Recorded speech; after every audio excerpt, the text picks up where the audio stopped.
भाई मैंने देखि पारथुबे केते माछ एई भाई भाई भाई भाई भाई भाई भाई केते माछ भाई भाई देखि पारथुबे एठी एक मसुरी बसिछि मसुरी साहाଯ୍य किपरि माछ मारा जाए आपण माने देखिबे एई भिडियो साहाଯ୍य रे देखंतु ये होछि धान बिल रु पानी जाउछि धान बिल पानी जाइकी सीधा सड़क किपरि मसुरी रे पानी पड़ुछि पानी पड़िया द्वारा माछ थिबा बिलर थिबा माछ माने जाइकी मसुरी रही जाती तो ताहाकू आमे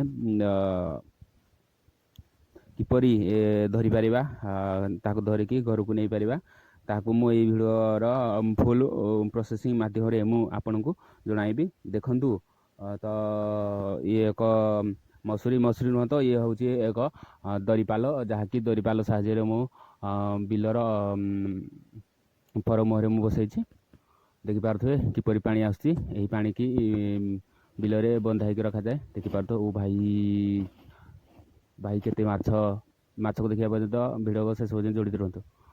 हेलो हाय नमस्कार मुझे पार्थ मुझे आपन यूट्यूब मुझे पार्थ मो न्यू एक ब्लॉग रे आपण मानकु स्वागत जनाउछि। मु देखि पारुथबे सकाळ सकाळ बाहर पड़छि एक छता धरी जहाँकि बिल आड़े मु बाहरछि बिल आड़े जाइकी देखेबी किपरि माछ धरा जाए हमर चांच मुगरा बसिछि बिल रे तो मु तुमको देखेबी देखंतु मु सीधा सड़क बाहर पड़छि तो बाहर मु जाउछि एबे बिल को तो देखि पारुथबे मु आसी जाइछि चलतु देखा देखिपारे एबे मु आसिकी अधा बाटर अच्छी देखिपारे ये हूँ मो छता जहाँकि वर्षा टे छाड़ी जाइए तो देखिपारे मु अधा बाट आसी जाइए अधा बाटर तुमको देखा हाँ भाई देखिपारे ये हूँ से दृश्य देखिपारे तो पछपटे एक मोर टावर अच्छी से टावर पाखापाखि अच्छी तो बिल आउ टिके आगक रहा से बिल पाखक गले मु तुमको देखेबी तो आम बिल रे केमिति माछ चांच द्वारा मसुरी द्वारा बसा जाई माछ मारा जाई देखिबा तो भाई माने फाइनाली आसिकी बिलर पाखापाखि हुड़ा मुंडे ठिया होइछि तो देखिपारे ताहरी मो पछपटे जहाँ अच्छी से हूँ आम बिल से धान बिल रे वर्षा हवा द्वारा धान सब शुई पड़ी से धान बिल जहाँ माछ अच्छे से माछ को आम धरिबा तो आमर पानी काटा जाइए माछ ता तले बसा जाइए चलतु देखा या भिडियो स्किप नक शेष पर्यटन देखु माछ देखा पूर्व चलतु आहरी गोटे कवि बसी आगे मुझे तुमको देखेबी तो देखिपे कि भाव में धान सब शोई पड़ी मेघा बात्यार प्रभाव में पवन हवा द्वारा सब धान सब शोई पड़ी तो नष्ट भी हो जाइए धान पानी रे पचिज से पानी की मुझे काटी जाऊँगी नेक्स्ट जाल तो जो बसी मुझे देखेबी तो यही जाल को आम पर देखा देखिपारे मुझे जाल पाखक आपण मानू नहीं देखेबी किपरि बसा जाइए भी फुल प्रोसेसिंग रे भिडियोटी को भल लगे भाई शेयर लाइक सब्सक्राइब करंतु देखंतु मु बिलर एपट को आसी जाइए एपट भी बिल आमर अच्छी देखिपार तो बड़ बिल सब अच्छी आमर तो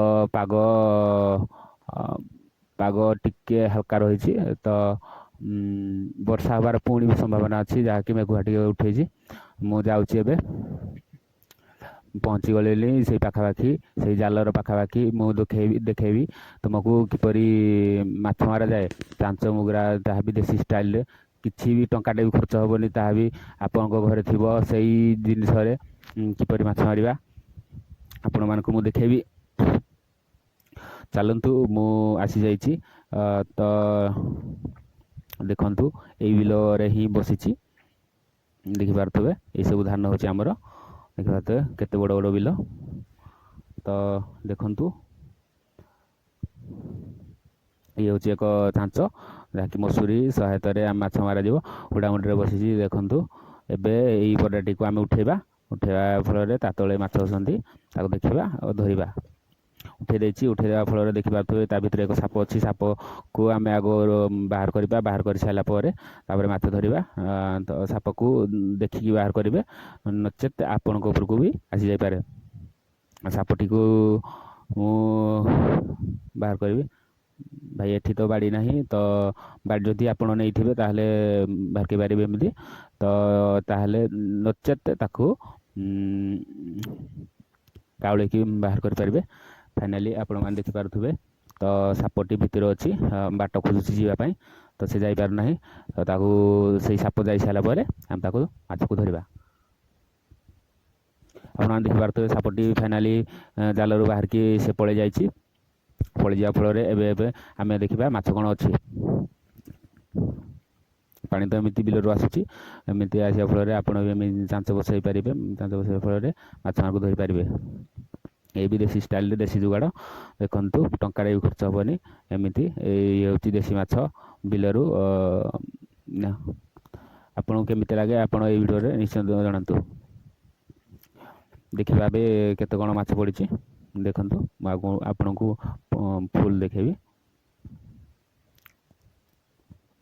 ଦେଖିପାରୁଥିବେ କେତେ କ'ଣ ମାଛ ପଡ଼ିଛି। ମାଛ ତ ପଡ଼ିଥିଲେ, କିନ୍ତୁ ଯାହା ପଡ଼ିଛି ସାପ ଯେହେତୁ ପଡ଼ିଛି, ସେ ସାପ ଖାଇ ଦେଇଛି। ତ କିଛି ନାହିଁ, ଅଲଗା ଅଛି ଚାଞ୍ଚ ବି, ସେଇ ଚାଞ୍ଚକୁ ମୁଁ ନେଇକି ଆପଣଙ୍କୁ ଦେଖେଇବି ଭିଡ଼ିଓଟି। ଅଲଗା ବିଲରେ ବି ବସାଯାଇଛି, ତ କେତେ କ'ଣ ମାଛ ପଡ଼ିଛନ୍ତି ତାହା ବି ତୁମକୁ ଦେଖେଇବି।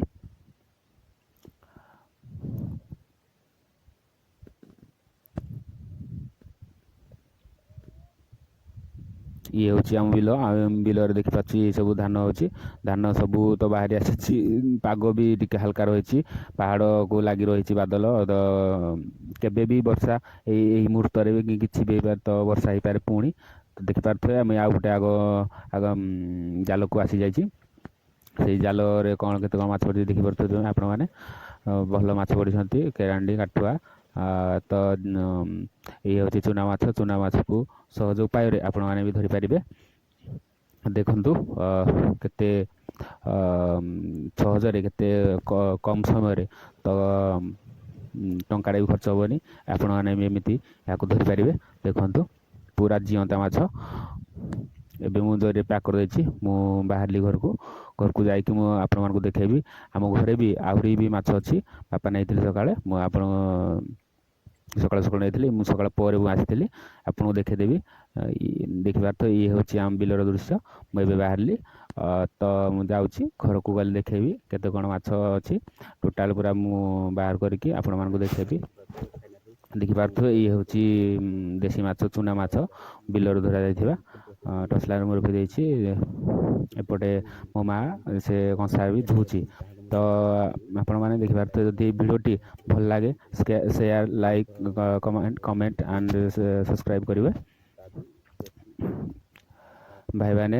ତ ଯଦି ଭଲ ଲାଗିଛି ଭିଡ଼ିଓଟିକୁ ଶେଷ ପର୍ଯ୍ୟନ୍ତ ଦେଖିବେ, ଆଉ ସେୟାର, ଲାଇକ୍, କମେଣ୍ଟ, ସବସ୍କ୍ରାଇବ୍ କରିବେ।